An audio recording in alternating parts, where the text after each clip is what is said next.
کی بات بھی ہے. دنیا میں جتنے حملے ہوئے کوئی حملہ پیغمبر کی ذات پر ہے, کوئی حملہ پیغمبر کی بات پر ہے. میں قادیانیت کے حوالے سے گفتگو کرتے ہوئے یہ بات کہنا چاہتا ہوں کہ مرزا قادیانی نے نبوت کا دعویٰ کر کے, ختم نبوت کا انکار کر کے نبی کی ذات پر بھی حملہ کیا ہے, نبوت کی بات پر بھی حملہ کیا ہے. دیوبندیت نے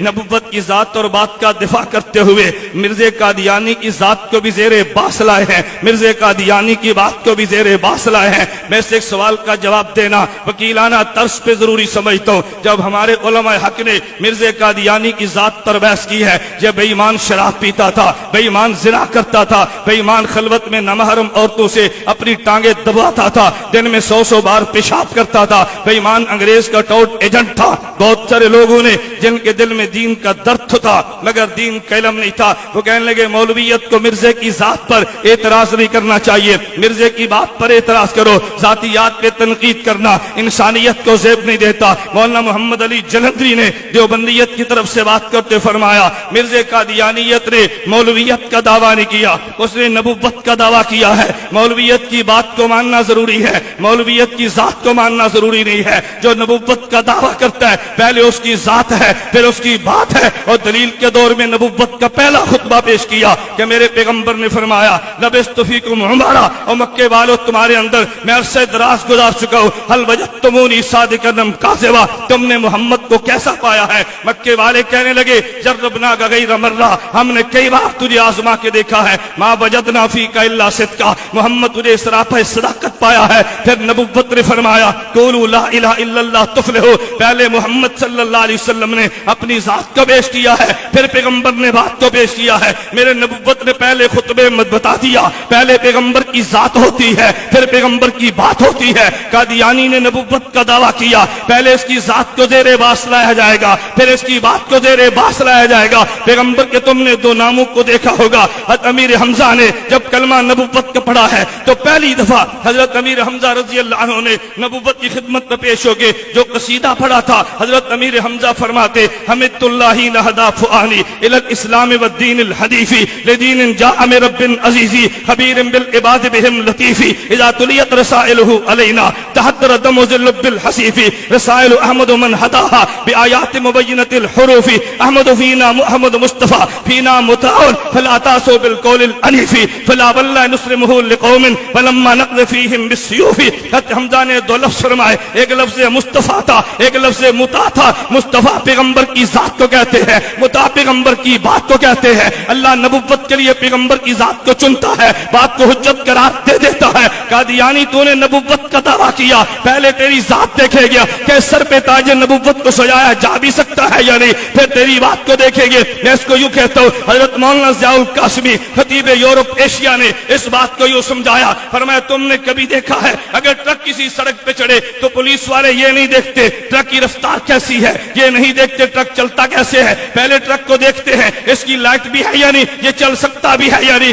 اگر لائٹ موجود نہ ہو پولیس والا چلان کرتا ہے, یہ ٹرک چلنے کے قابل نہیں ہے. ہم نے قادیانی کو دیکھا ہے اس بھی لائٹ بھی نہیں تھی. دیوبندیت نے کہا یہ تو نبوت کی سڑک پہ تو نے کیا چلنا تھا, اگر سڑک کے چلنے والا ٹرک ہو اسے قبول نہیں کرتے. اس اندھے بے ایمان شخص کو نبوت کے لیے کیسے چنا جا سکتا ہے. میں بتا یہ رہا تھا ایک ذات نبوت ہے ایک بات نبوت ہے. قادیانیت نے ذات نبوت پہ بھی حملہ کیا ہے, بات نبوت پر بھی حملہ کیا ہے. میں دیوبندیت کے کس کے سرتاج کا نام لوں گا, حاجی امداد اللہ مہاجر مکی کو دیکھ لے, بانی دیوبند مولانا قاسم ننوتوی کو دیکھ لے, دیوبند کے سرپرست اول مولانا رشید احمد گنگوہی کو دیکھ لے, شیخ العرب والعجم حسین احمد مدنی کو دیکھ لے, حکیم الامت مولانا اشرف علی تھانوی کو دیکھ لے, المحدث عظیم علامہ انور شاہ کشمیری کو دیکھ لے. میں کہ تو نیچے چلتا رئیس المناظرین حجت اللہ فی الارض مولانا محمد امین اکاڑی کو دیکھ لے, علامہ علی شیر حیدری کو دیکھ لے, علامہ حق نواز شاہی کو دیکھ کے. یہ جتنے علماء وہ تھے جو پیغمبر کی ذات کا بھی دفاع کرتے تھے, پیغمبر کی بات کا بھی دفاع کرتے تھے.